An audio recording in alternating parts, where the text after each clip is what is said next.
Ce programme est financé par les amis et partenaires du ministère de Joyce Meyer.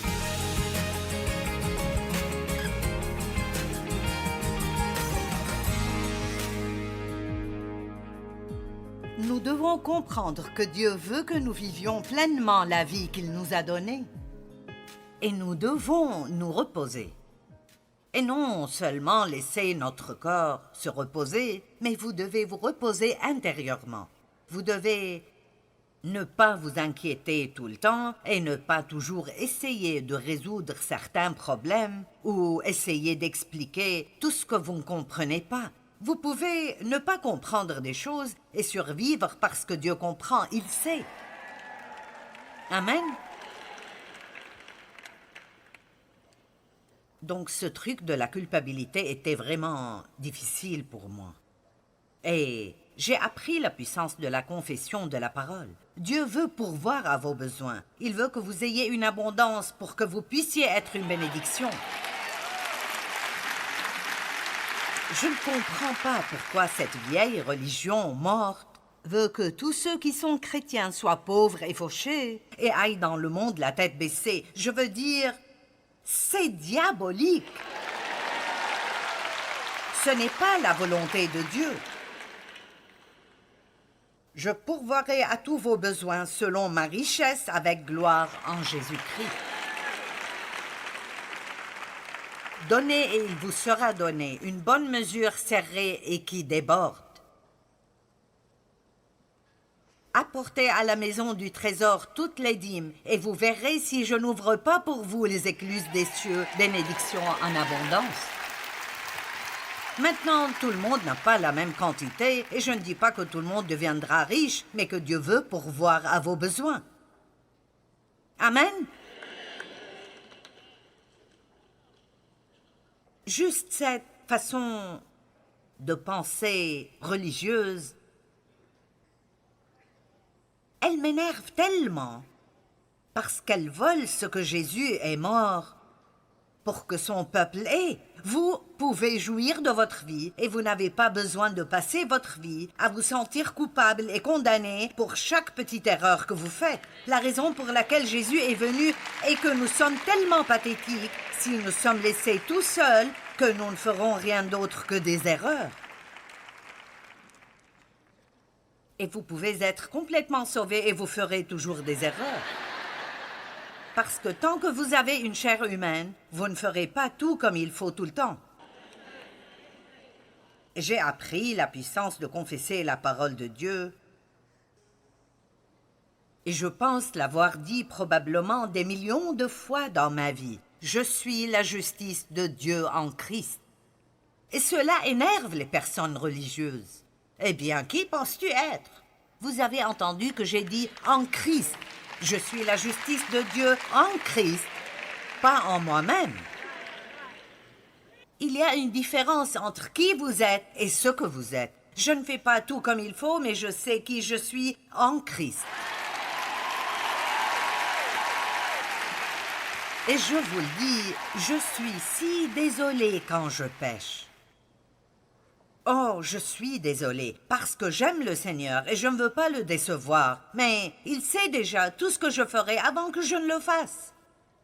Vous ne surprenez pas Dieu. Il ne dit pas « Oh non, je ne savais pas que tu serais comme ça. »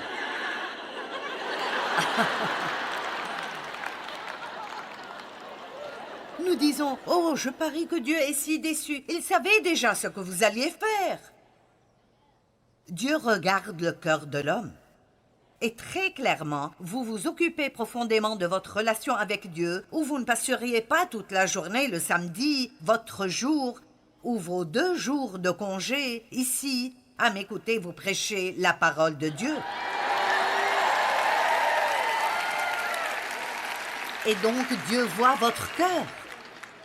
La Bible dit que quand la parole est semée dans vos cœurs, Satan vient immédiatement et essaye de la voler. Et l'une des façons dont il fait cela est que vous entendez toute cette bonne parole, et puis avant que vous rentriez,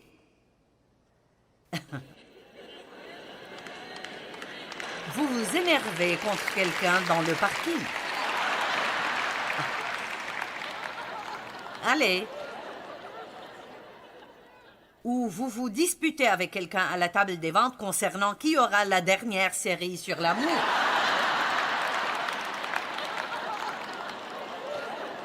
Oui, il y a eu 2 femmes qui se disputaient une fois pour voir qui aura la dernière série sur l'amour. Je me suis dit, elles en ont besoin.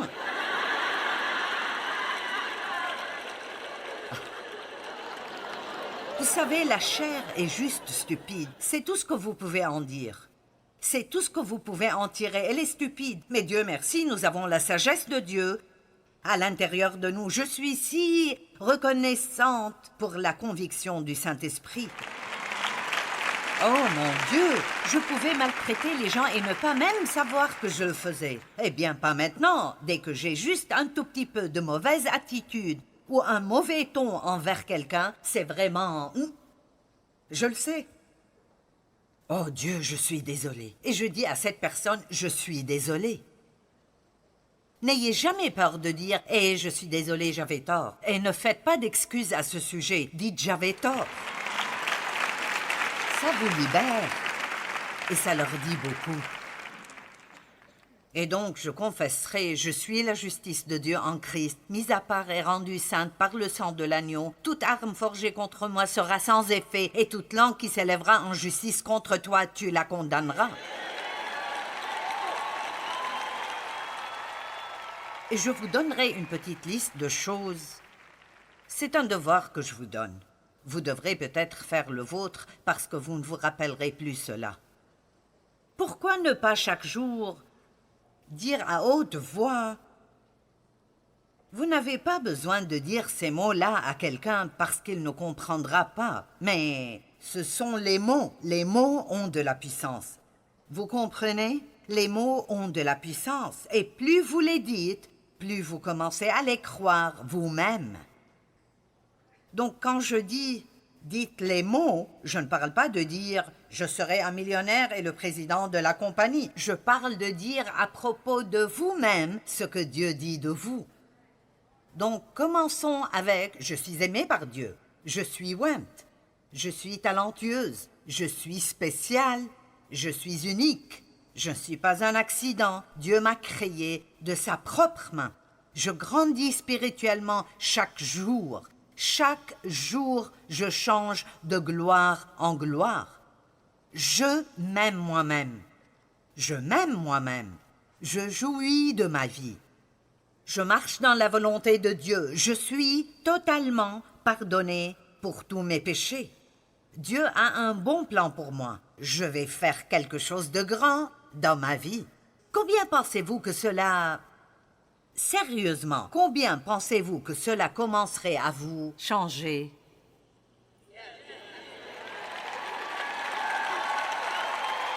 Mais il n'y a probablement que peu de gens ici qui font ceci. Combien d'entre vous disent des choses négatives à leur propos de leur propre bouche? Je suis si stupide. Je ne fais jamais rien comme il faut. Je suis si grosse. Mes pieds sont trop grands, mon nez est trop crochu. Je me déteste. Si seulement je te ressemblais, si seulement, eh bien vous ne serez jamais quelqu'un d'autre. Vous êtes coincé dans votre peau, donc vous devez apprendre à vous aimer.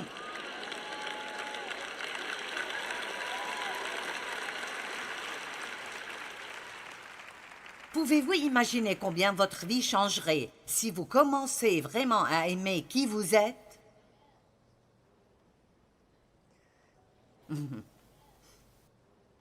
Arrêtez d'essayer d'être la femme de votre pasteur. Et j'ai dit toutes mes histoires. Je dis que je ne vais pas les raconter et je les raconte toujours. Mais j'ai essayé d'être comme Dave parce qu'il est vraiment décontracté et je suis... La réponse de Dave pour tout est de jeter nos soucis, et la mienne était d'essayer de faire arriver les choses. Dieu merci, je ne suis plus comme ça, mais je ne suis pas aussi bonne que lui quand il s'agit de jeter nos soucis. Et vous savez quoi? Ça ne fait rien. Vous savez pourquoi ça ne fait rien? Parce que je suis qui je suis, et je change aussi vite que possible, et Dieu me connaît et il connaît mon cœur, et Dieu m'aime comme je suis.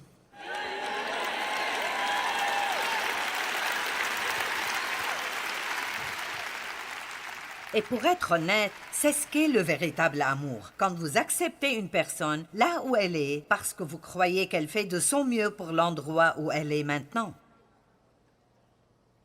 C'est ce que j'adore chez Dave, c'est qu'il aime ma personnalité fougueuse. Parfois je dirais, j'ai besoin de changer ceci. Il dit, oh non, ne le fais pas. Il dit que je suis son amusement.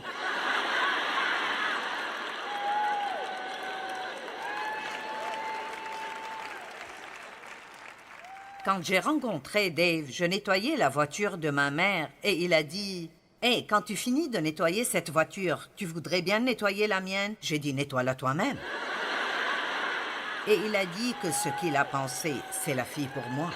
Donc,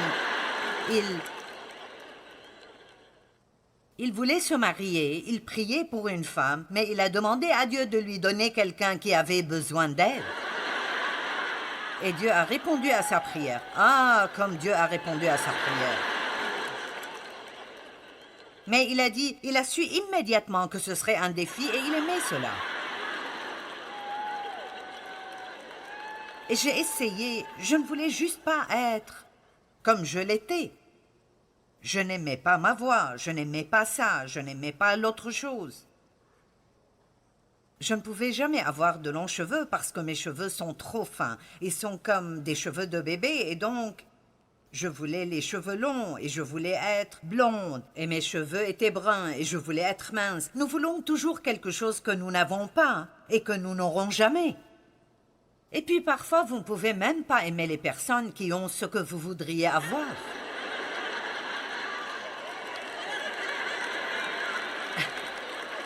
Allez, combien d'entre vous détestent les personnes minces? N'aimez-vous pas quand une personne mince dit « Oh, il est 5 heures et j'ai oublié de manger. » Je pourrais oublier mes enfants quelque part, mais je n'oublie pas de manger.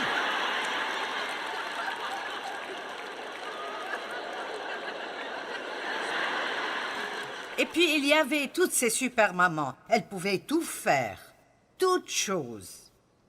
Elles dessinaient, elles tricotaient, elles avaient des jardins, elles mettaient des légumes en conserve. Et tout ce que je voulais faire était de chasser les démons et prêcher à quelqu'un.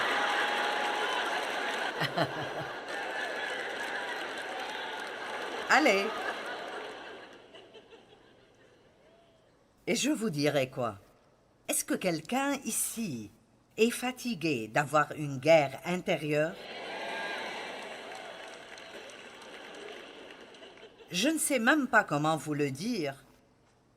Si vous êtes même proche de cette région dont je parle, je ne sais même pas comment vous dire combien ça vous changera et ça changera votre vie si vous êtes en paix avec vous-même. Comment pourrais-je m'aimer si j'agis ainsi? Parce que vous grandissez. Vous grandissez et vous changez. Matthieu 5, 48, la Bible amplifiée dit « Vous devez donc être parfait ». Et c'est une écriture effrayante. Mais après, la Bible amplifiée explique ce que ça veut dire, grandissant dans la maturité complète de Dieu dans votre pensée et votre caractère. Grandissant. Pas arrivé à, mais grandissant. Si vous voulez être tout ce que Dieu veut que vous soyez, alors tous les jours, vous devrez faire de votre mieux pour être de plus en plus comme Dieu. Et vous échouerez aujourd'hui, mais demain vous le ferez de nouveau. Vous voulez la volonté de Dieu. Vous êtes d'accord avec Dieu quand il amène la conviction dans votre vie.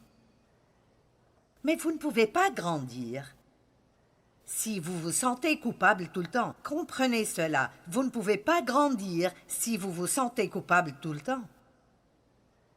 Paul a dit qu'il courait vers la perfection, mais qu'il faisait toujours des erreurs. L'apôtre Paul.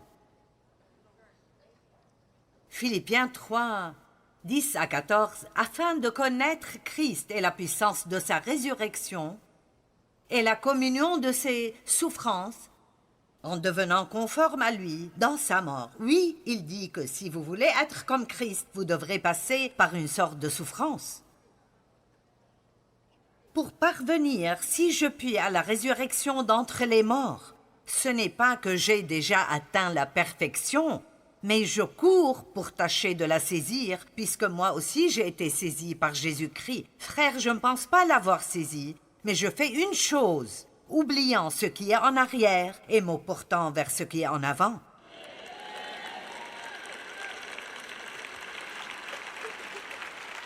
Il a payé pour vos péchés. Vous n'avez pas besoin de payer. Tout ce que vous devez faire est de croire. Repentez-vous et croyez ce que la parole de Dieu dit. Recevez-le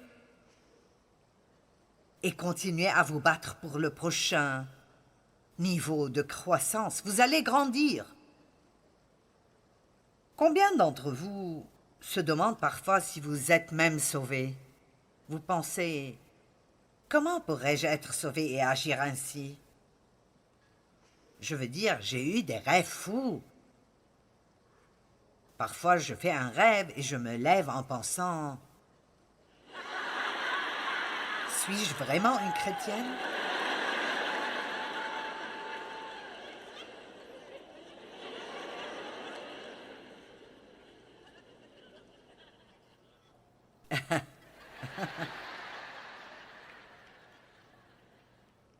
Paul a fait un pas dans la foi et il a oublié ses fautes.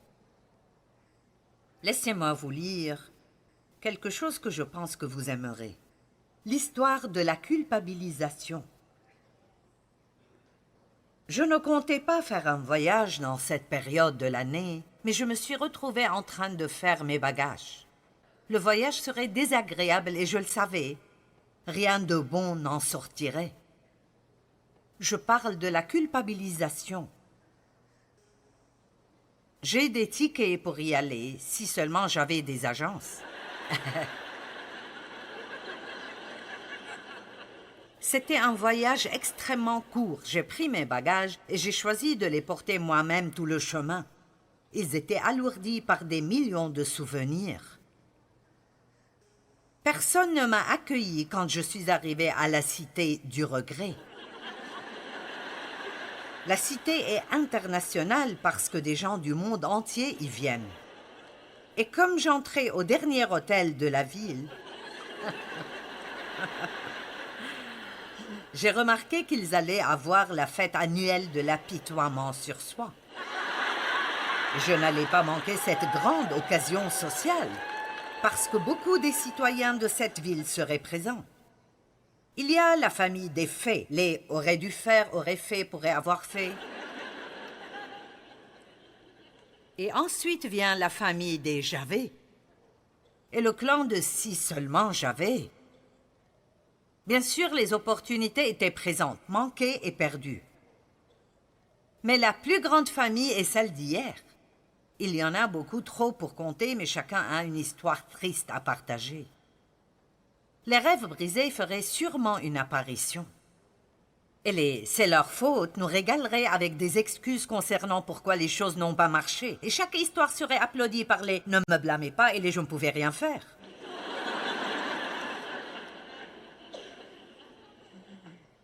Si vous voulez cette histoire, si vous allez en ligne, l'histoire de la culpabilisation, vous la verrez avec mon nom. Ensuite, les rêves brisés feraient sûrement une apparition, et laisser leur faute nous régalerait avec des histoires. Je suis allée à cette fête déprimante, sachant qu'il n'y aurait pas de bénéfice à faire cela. Et je suis devenue très déprimée. Mais comme je pensais à toutes les histoires d'échecs ramenées de mon passé, j'ai réalisé que tout ce voyage et tout l'apitoiement sur soi pouvaient être annulés par moi-même. J'ai réalisé que je n'avais pas besoin d'être là. Je n'ai pas besoin d'être déprimée. Une chose continuait à venir à mon esprit, je ne peux pas changer le passé, mais j'ai le pouvoir de faire d'aujourd'hui un très beau jour.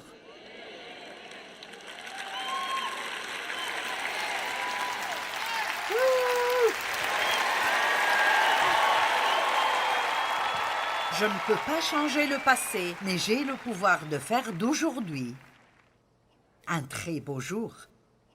Je peux être heureuse, joyeuse, accomplie, encouragée et encourageante. Sachant cela, j'ai quitté la cité du regret sans laisser d'adresse de réexpédition. Suis-je désolée pour les erreurs du passé? Oui. Mais il n'y a pas de façon physique de les effacer. Donc, si vous planifiez un voyage à la cité du regret, annulez toutes vos réservations et faites un voyage à un endroit nommé « Commencez de nouveau ». Je l'ai tellement aimé que je compte résider ici en permanence. Mes voisins sont les « je me pardonne » et les nouveaux commencements.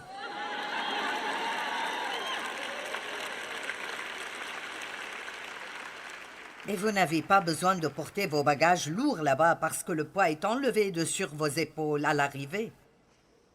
Recherchez cette nouvelle cité parce que vous pouvez la trouver. Elle est dans votre propre cœur. Et quand vous arrivez là-bas, rendez-moi visite. Je vis à la rue de Je peux le faire.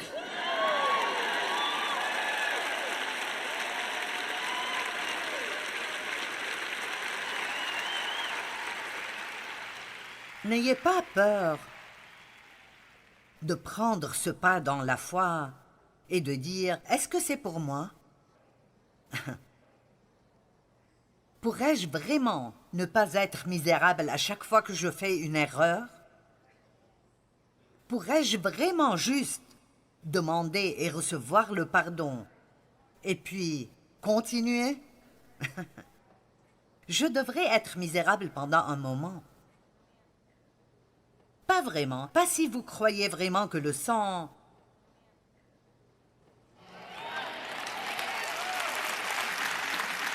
Vous voyez, dans l'Ancienne Alliance, le péché ne pouvait qu'être couvert. Et quand quelque chose est couvert, quelque chose de moche est couvert, vous savez toujours qu'il est là. Donc ça va toujours vous tourmenter. Et vous avez peur que quelqu'un le découvre. Mais dans la Nouvelle Alliance, le péché n'est plus couvert. Il est enlevé. Votre péché est lavé complètement. Il part sans résidu. Le sang des taureaux et des chèvres pouvait couvrir, mais le sang de Jésus nettoie et enlève complètement la tache même du péché. L'un des vieux hymnes parle d'enlever la tache de la culpabilité. J'espère que vous comprenez ceci.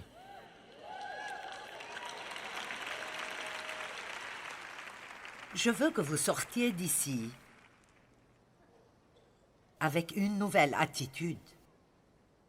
Je sais que j'ai des défauts, je sais que je fais des erreurs et que je ferai des erreurs. Mais j'aime Dieu et il m'aime. Et j'aurai une bonne relation avec moi-même. Je jouirai du temps que je passe avec moi-même. Et plus vous vous aimez, plus d'autres personnes vous aimeront. Amen. Et ce sera vraiment agréable d'être en votre compagnie. Les matures spirituellement ne perdent pas leur temps à se sentir coupables pour chaque erreur qu'ils font.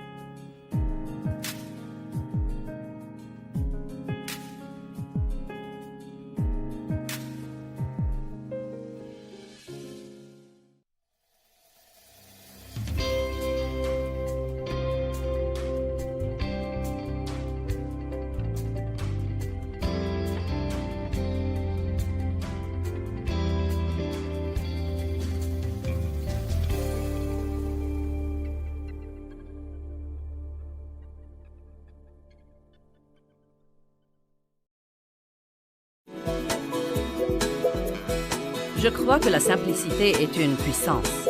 Je veux vous parler aujourd'hui de simplifier votre vie de prière et de vous simplifier la vie pour que vous puissiez jouir davantage des choses.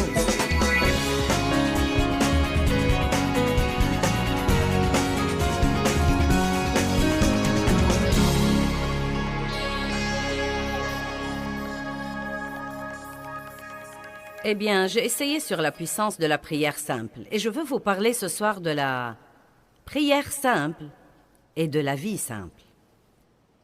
La vie n'est jamais censée être compliquée.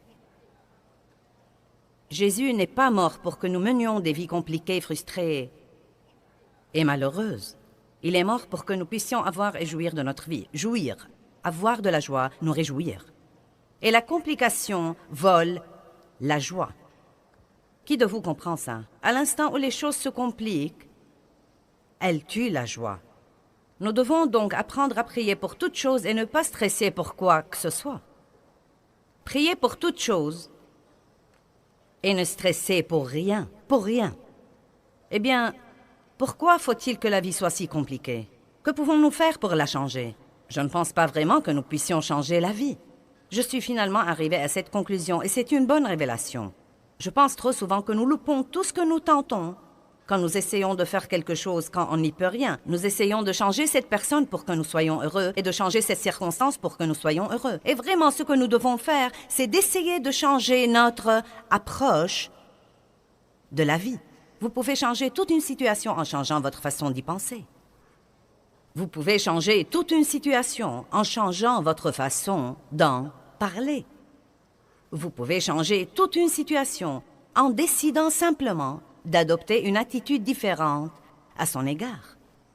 Et Dieu m'a fait comprendre que si je voulais que ma vie soit plus simple, car j'ai une vie mouvementée, et quand vous avez une vie mouvementée, non mais tout peut commencer à s'embrouiller et nous avons des centaines et des centaines d'employés et nous voyageons partout dans le monde et nous avons, vous savez, des livres, des conférences et des engagements de prédication, et la liste n'en finit pas. Et j'aime tout ça. Ça fait partie de ce que Dieu m'a appelé à faire. Mais le point essentiel, c'est qu'au milieu de tout ça, je suis bien décidée à jouir de ma vie. Maintenant, peut-être que beaucoup d'entre vous n'ont pas un programme très chargé. Peut-être oui, peut-être non. Peut-être que la plupart sont surchargés. Qui a un programme très chargé? D'accord. Eh bien, c'est parfois difficile au milieu de tout ça de sentir que vous pouvez profiter de la vie ou de dire que votre vie est assez simple et facile à gérer. Ou que vous soyez bien décidé à ne pas être frustré tout le temps et exaspéré tout le temps. Ou que vous soyez bien décidé à ce que votre vie ne passe pas dans une sorte de brouillard. Ou que vous soyez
bien décidé à être non seulement actif, mais encore productif.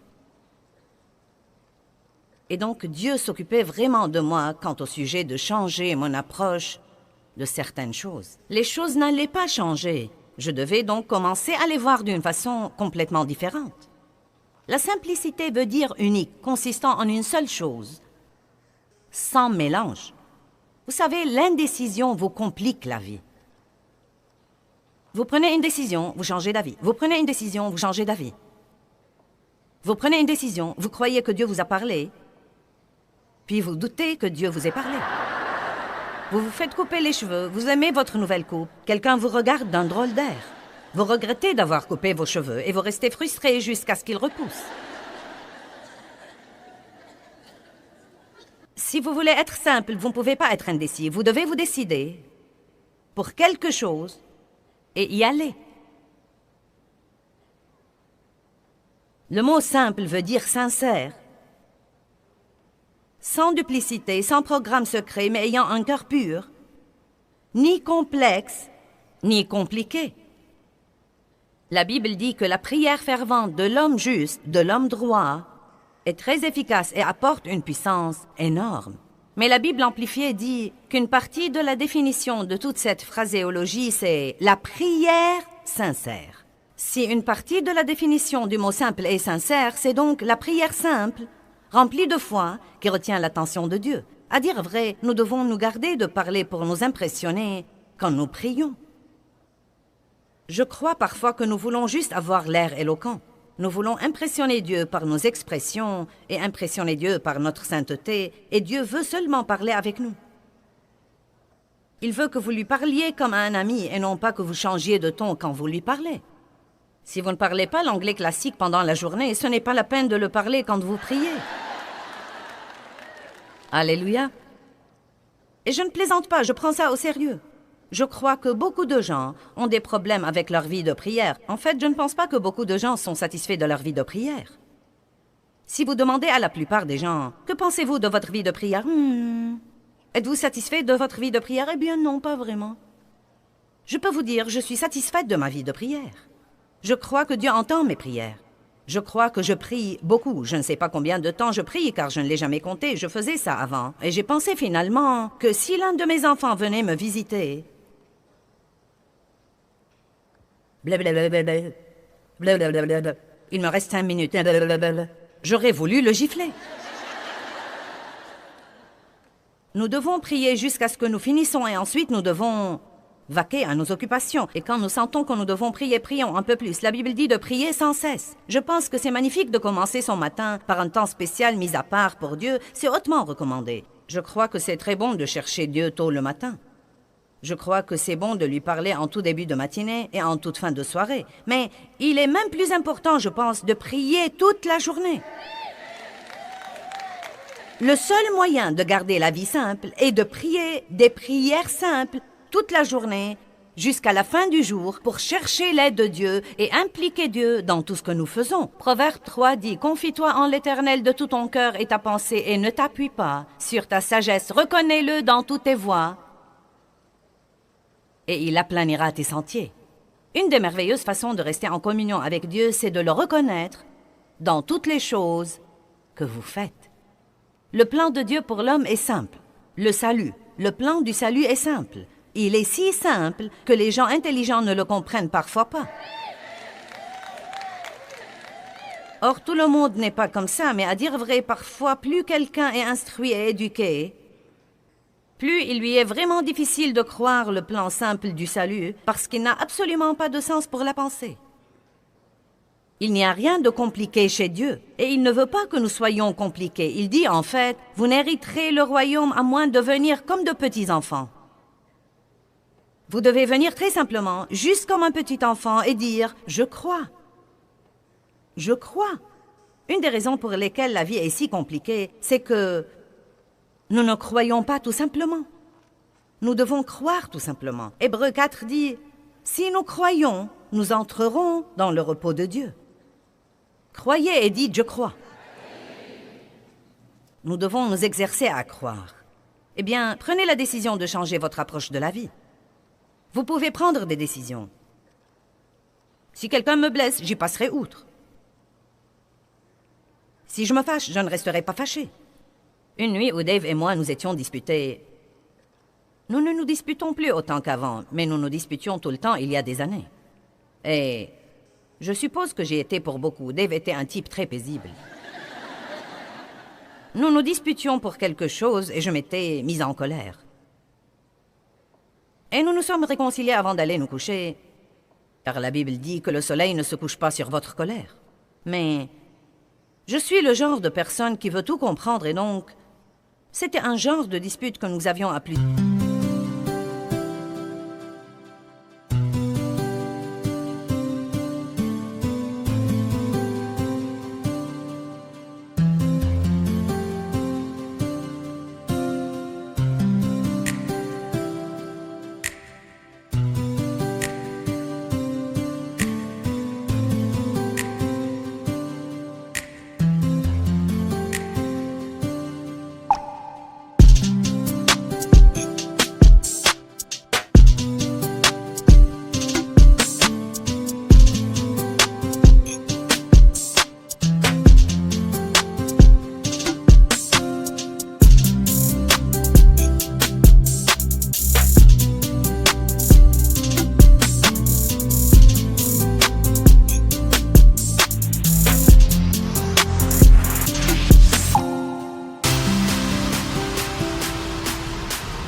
Plusieurs reprises. Avez-vous quelque chose comme ça dans votre vie où vous vous disputez tout le temps pour la même chose et vous dites quand est-ce que nous allons y passer outre?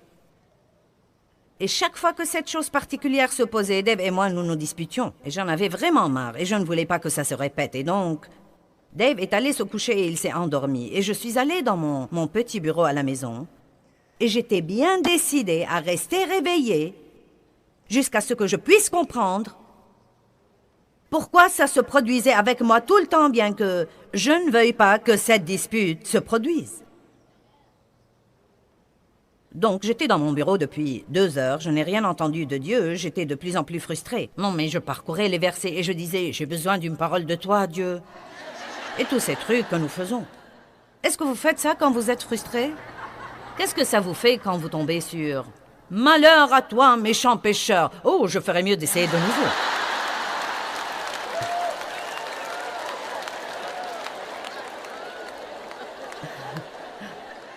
sommes tous si drôles. Nous voulons que Dieu nous parle comme ça. Ce qu'il y a de drôle, c'est que parfois, quand vous êtes nouveau dans la foi, il vous parlera comme ça.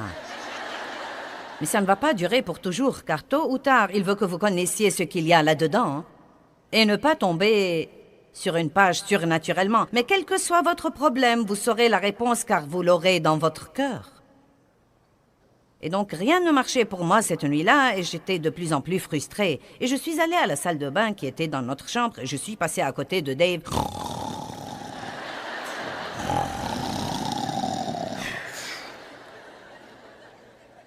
Oh Dieu, eh bien je ne sais pas quoi faire, Dieu. Je ne sais pas quoi faire, je ne peux pas, Dieu. Je ne peux pas supporter que ça se répète, Dieu. Que devrais-je faire? Et Dieu m'a parlé et il m'a dit, pourquoi ne vas-tu pas te coucher et t'endormir comme Dave?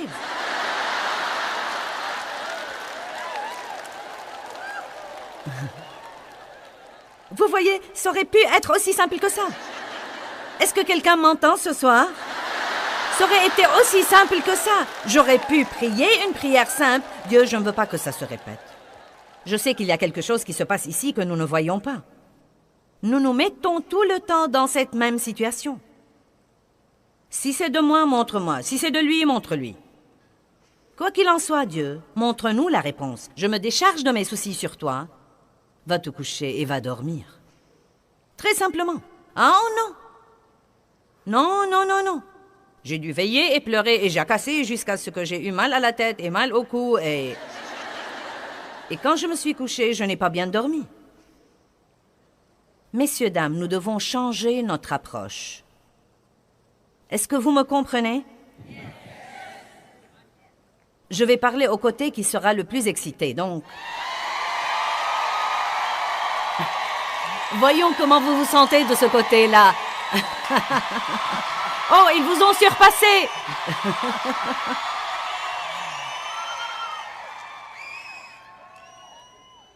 Vous savez, je veux vraiment m'assurer que vous saisissiez ce que je dis. Comme quoi, la vie ne va probablement pas changer. Et je ne veux pas être négative quand je dis ça, mais il y a de fortes chances qu'elle va empirer. Pourquoi? À cause de l'état des choses dans le monde aujourd'hui. Non, mais si vous repensez aux 20 ans passés, les choses ont empiré. Et comme je l'ai dit, je n'essaye pas d'être critique ou d'être négative, mais je ne crois pas du tout que nous devons craindre ça, ou même nous en soucier, car je crois de tout mon cœur que tant que nous abordons la vie avec foi, en croyant Dieu, en nous fiant à Dieu, en sachant comment prier pour toute chose, indépendamment de ce que fait la vie, rien ne doit nous toucher et nous affecter. Pas étonnant que l'apôtre Paul ait prié et ait dit, la Bible dit que son but déterminé était de le connaître et la puissance de sa résurrection qui ressuscite l'homme d'entre les morts même pendant qu'il est dans le corps. Que dit-il vraiment? Je suis bien décidé à faire la connaissance de Dieu de telle façon que quoi qu'il arrive autour de moi, je serai élevé au-dessus du problème. Maintenant, c'est vraiment le privilège du croyant, comme quoi qu'il arrive, il ne laisse pas les circonstances le toucher ou l'affecter. Et si vous ne les laissez pas vous toucher, elles n'auront aucune autorité sur vous. J'ai toujours été une personne plutôt compliquée. Je crois que mon enfance était assez compliquée et donc... Peut-être que les choses étaient tellement compliquées pour moi quand j'étais petite que j'avais une opinion compliquée sur toute chose. Et Dieu m'a beaucoup changé et j'apprends tout le temps à simplifier les choses. Mais j'avais en réalité la capacité de compliquer ce qui était d'abord un simple barbecue. Nous aimions Dieu et nous nous investissions dans l'Église. Et après l'Église, le dimanche, j'ai dit à 2 couples, à 4 personnes, je vous invite chez nous dimanche prochain. Après l'Église, je n'y avais pas pensé, je n'avais pas prié là-dessus. Je l'ai juste dit. J'ai pris un engagement. Eh, pourquoi vous ne venez pas dimanche prochain? Bien. Avez-vous jamais fait ça? Et avant que le dimanche ne vienne, pourquoi ai-je fait ça? J'appelle ça la maladie de la bouche desserrée. Vous dites des choses...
sans réfléchir si vous voulez même les faire ou non. C'est comme quand vous passez à côté d'une assiette de biscuits et vous mettez un dans la bouche. Et vous ne voulez même pas ça, vous le faites comme ça, c'est juste là, donc vous le faites. J'ai dit, « Hé, pourquoi vous ne venez pas dimanche prochain? Je vais faire griller quelques hot dogs. » Nous ouvrirons des boîtes de jambon et de haricots et nous achèterons des chips. Et nous passerons un temps ensemble. Les enfants jouent dans le jardin et nous pouvons jouer aux cartes ou jouer, vous savez, au fer, à cheval ou n'importe quoi d'autre. Eh bien, ça semblait beau, n'est-ce pas? J'aurais probablement aimé ça. Mais j'avais une semaine pour me préparer pour ce barbecue. Et vous savez quoi? En une semaine, le barbecue s'est transformé en un vrai cauchemar. Car pendant ces 7 jours, les hot dogs sont devenus des beefsteaks que je n'avais pas les moyens d'acheter. Les 4 personnes sont devenues 32 personnes, car j'ai pensé à tous ceux que je n'avais pas invités, qui sauront sûrement que je ne les ai pas invités et qui seront certainement blessés et offensés ou même fâchés. Et donc, j'avais maintenant cette réception énorme. Je devais nettoyer toute la maison. À l'époque, nous devions cirer le parquet et les planchers de bois dur. Nous devions les polir tout le temps. Et donc, j'ai dû cirer le parquet, polir les planchers de bois dur, nettoyer la maison. Et vers le milieu de la semaine, je me suis fâchée contre Dave parce qu'il ne m'aidait pas à préparer cette réception énorme que nous allions donner, que j'avais moi-même commencé et dans laquelle il ne voulait rien avoir. Et puis, j'ai voulu qu'il peigne le fond du barbecue et qu'il aille à la pépinière pour acheter des fleurs et planter des fleurs et acheter de nouveaux meubles de jardin, car maintenant, je voulais impressionner tout le monde. Et quand les invités sont arrivés, je ne sentais même pas que je les aimais et je ne voulais pas, en fait, qu'ils soient chez moi. J'étais furieuse contre tout ce groupe pour être venu. Et Dave et moi, nous ne nous parlions pas. Et j'avais hâte de les voir partir. Et j'étais maniaque en matière de propreté. Et tout le temps qu'ils étaient là, je nettoyais sous leurs pieds, je balayais le plancher pendant qu'ils mangeaient. Et quand ils posaient leur tasse, je ne me fichais pas mal de ce qui en restait, je les prenais. Maintenant, vous riez parce que vous vous reconnaissez.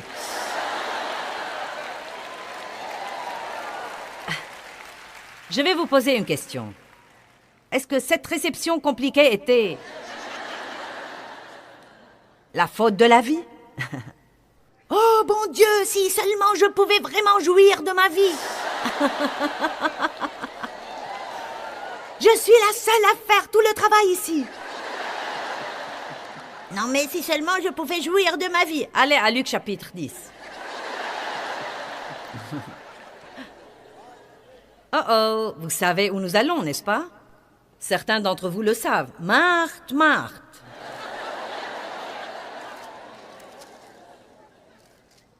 La même chose se passe dans ce chapitre. Luc chapitre 10, verset 38. Et il arriva, comme ils étaient en chemin, que Jésus entra dans un village. Et une femme nommée Marthe le reçut et l'accueillit dans sa maison. Et elle avait une sœur nommée Marie, qui s'étant assise aux pieds de Jésus, écoutait sa parole. Et Marthe, excessivement occupée et trop prise, était distraite par beaucoup de services. Et étant venue à Jésus, elle dit, « Seigneur, tu ne te soucies pas de ce que ma sœur me laisse toute seule à servir? Dis-lui donc de m'aider.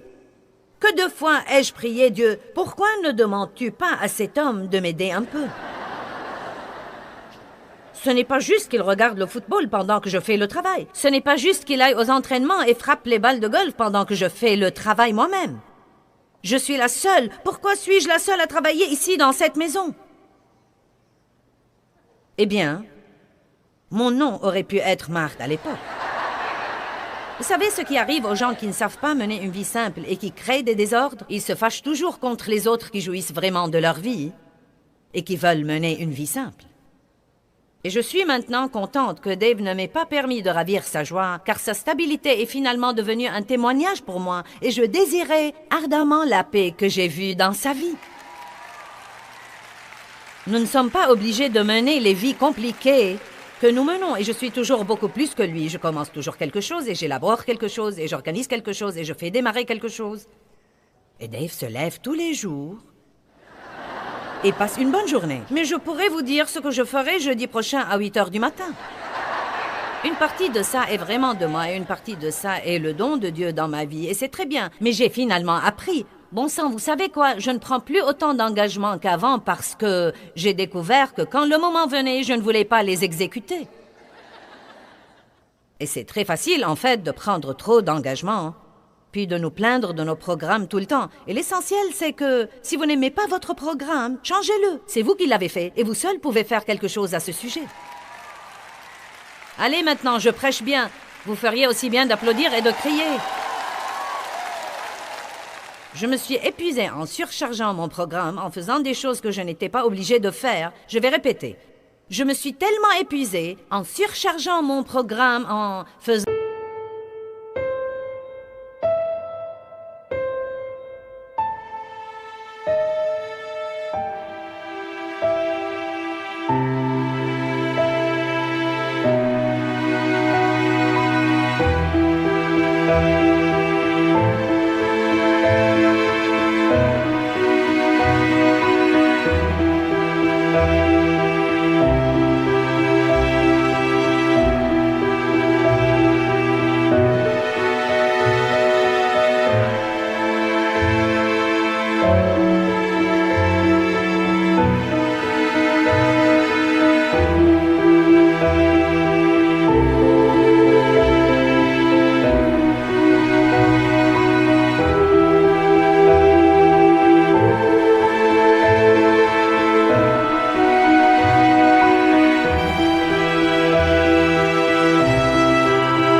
des choses que je n'étais pas obligée de faire. Quelqu'un peut dire Amen à ça? Nous nous épuisons en surchargeant nos programmes, en faisant des choses que nous faisons pour les mauvaises raisons ou que nous ne sommes même pas obligés de les faire à l'origine. Puis-je vous donner une révélation? Vous n'êtes pas du tout obligés de vous impliquer dans tout ce qui se passe. Ah!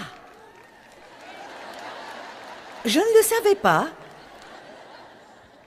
Et puis j'en voulais à Dave de ne pas m'aider à alléger la pression que j'avais moi-même créée. Le résultat était une semaine malheureuse. La solution, ne plus donner des réceptions, ou apprendre à simplifier mon approche. Bien. Comment pouvons-nous nous simplifier la vie? Quelles sont les choses à faire pour simplifier la vie? Eh bien, numéro 1, vous pouvez désencombrer.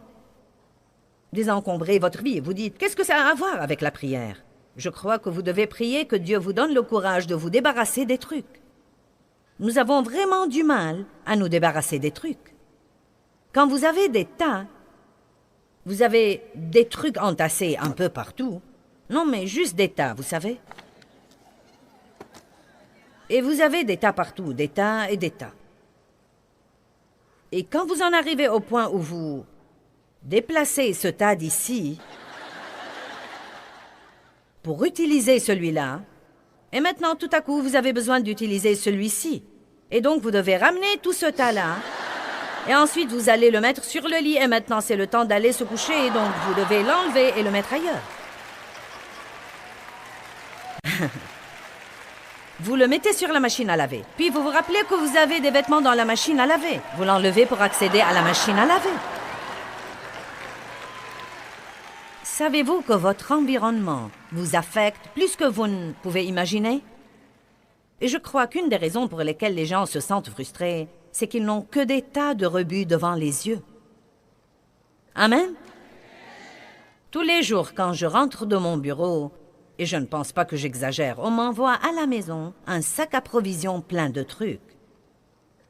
des notes et des manuscrits et de choses reçues et de choses qu'on veut que je lise. Et je les mets dans mon bureau et je ferme la porte. Et de temps en temps, j'entre là-dedans et ça m'effraie. C'est comme... Et parfois, je m'arme de courage pour entrer. Et si je laissais certains de ces trucs tranquilles assez longtemps, le problème se résout tout seul et je ne sais même pas ce que c'était.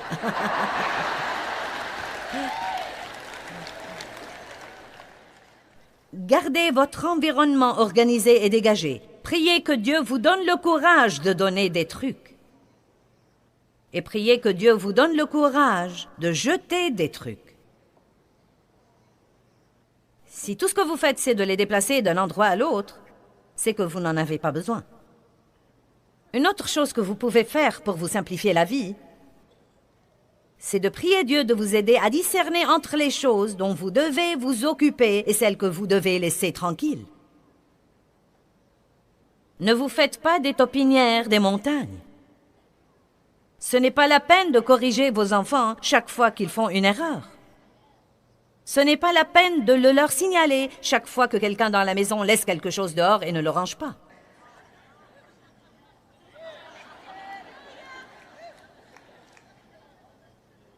Si nous rebattons les oreilles de nos enfants tout le temps, nous briserons leur morale et ils commenceront à nous en vouloir.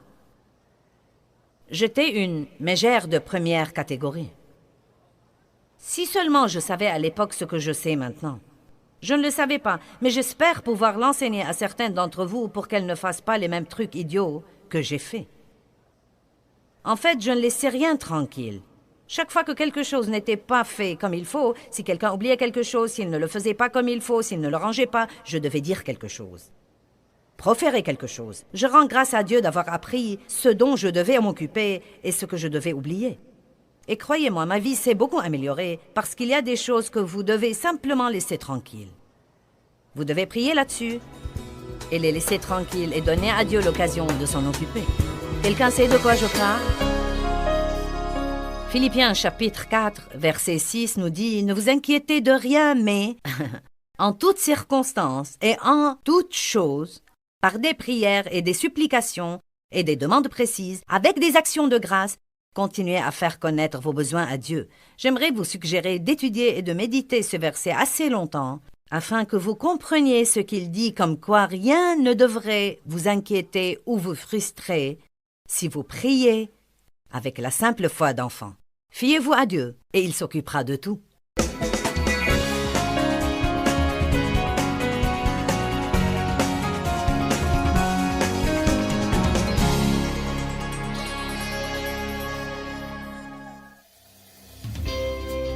Step 1, wake up early, gonna rise with the sun. Step 2, get some good, some food in you. Step 3, think real hard about what you wanna be. Step 4, everybody just do your thing. Wake up, today's gonna be a good day. Wake up, today's gonna be a good day. Wake up, today's gonna be a good day. Wake up, today's gonna be a good day. Wake up, today's gonna be a good day. Wake up. Today's gonna be a good day. Wake up. Today's gonna be a good day. Wake up. Today's gonna be a good day. Yo, set your affirmations, aspirations. I got shit to do, the aftermath of preparation. Good food, good mood, blood in circulation. One step at a time, yeah, that's how you make it. Set a goal you control and the steps you take them. I try to pick one thought, have some concentration. And if I make a mistake, it's called education. I try to do this every day, call it replication. Wake up, today's gonna be a good day. Wake up, today's gonna be a good day. Wake up, today's gonna be a good day. Wake up, today's gonna be a good day. Wake up, today's gonna be a good day. Wake up, today's gonna be a good day. Wake up, today's gonna be a good day. Wake up, today's gonna be a good day. So life ain't easy, yo, I think there's a reason though. Ups and downs, just like every different season, yo. Sometimes I'm high, other times I'm barely breathing, though. I always gotta fight and hide from the demons, yo. Negative thoughts are poison, they rot. Head full of flies, so here come the clouds. They'll never stop unless I can swap all the bad for the good in my head when I'm lost. Yeah, so I'ma fake it till I make it. Positive thoughts are overtaken, I got patience. One day at a time is how you operate a cadence. A flow, you grow, you show yourself a foundation. Stay away from all the shit that causes temptation. I know that I like to do it cause it's sensation. I live my life in my head like a narration. Don't expect greatness, do my best, man, I'll take it. Wake up, today's gonna be a good day. Wake up, today's gonna be a good day. Wake up, today's gonna be a good day. Wake up, today's gonna be a good day. Wake up, today's gonna be a good day. Wake up, today's gonna be a good day. Wake up, today's gonna be a good day. Wake up, today's gonna be a good day.